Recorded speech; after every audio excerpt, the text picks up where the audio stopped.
She was engaged to be married to a carpenter called Joseph. They were very happy together. Then one day an angel named Gabriel appeared to Mary, bringing her the most unexpected news. Mary, don't be afraid. You have been chosen by God to bring His Son into the world. What? God has chosen you. What? You will give birth to a son. What? As you can imagine, Mary was rather surprised by the whole encounter. You are to call him Jesus. He is a gift from God who will save people from their sins. Jesus? Yes, Jesus. I see. But she trusted in God and immediately accepted what was to happen. But she did worry what Joseph might think. An angel visited me and told me everything would be okay. Now around the time, the Roman Emperor Caesar Augustus decided to carry out a census of the empire. Everyone was told to return to their family town in order to be registered, which meant for Joseph and Mary a long and challenging journey to the little town of Bethlehem. Cars hadn't yet been invented, nor even trains, so they opted for donkey travel.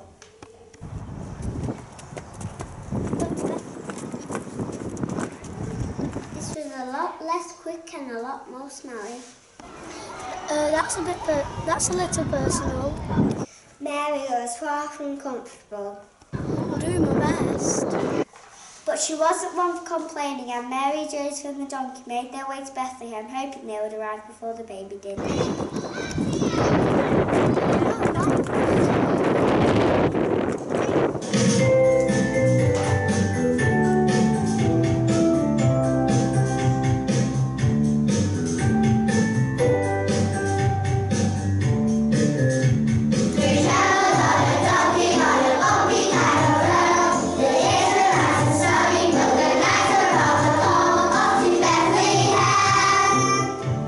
Off to Bethlehem.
Mary and Joseph arrived, every inn was full. Every room had been taken. It was great. My bed is overflowing. Joseph knocked on a lot of doors. Sometimes they were open, sometimes they weren't. I was worried the baby might arrive at any moment. Finally, when all seemed lost, an innkeeper took pity on the tired-looking couple. I don't have any spare rooms, but I do have a stable. Thank you, we are very grateful. The innkeeper showed them to the stable. It wasn't ideal. There were even some animals there. But it was shelter, and Mary and Joseph felt fortunate to be there. Especially as Mary could feel the baby on its way. It was a surprise, wasn't it, Bill? It was certainly was. Meanwhile, on the hills above Bethlehem, some shepherds were about to have company too. And the fields were clear nights. I love nights like these. Wow, that star. I think that's the brightest star I've seen. Look at that one coming towards us. That's not a star. Is it a bird? That's no bird though, it looks like it has wings. Tell me if you're bringing good news. Today our special baby has been born. You find him wrapped in cloth. He will be in a manger.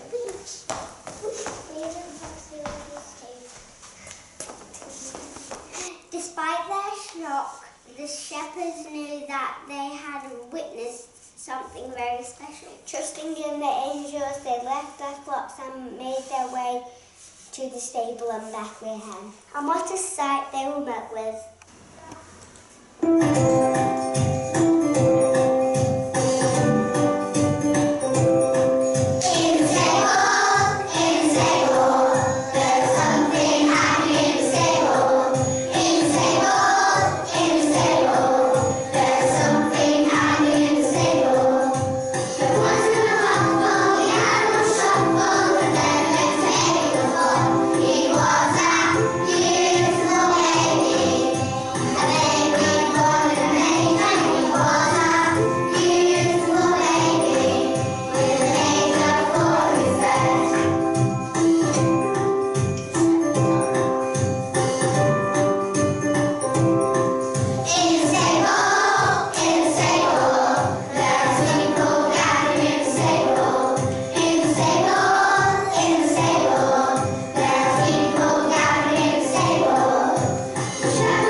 Later, 3 wise men arrived at the stable.